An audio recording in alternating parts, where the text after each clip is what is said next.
point, hard on the brakes, eases off the brakes.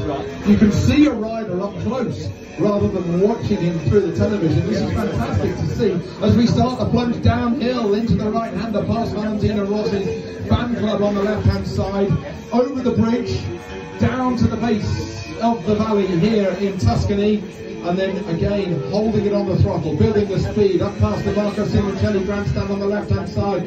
This is where Casey Stoner had a huge crash back in 2006. He was up and he was okay. No time to think about that as you're already on the brakes. A passing opportunity during the Grand Prix itself. One way, then the other, through into the left-hander as we start the charge down towards the 180-degree right-hander in front of the Ducati stand. Building the speed once he comes out of here.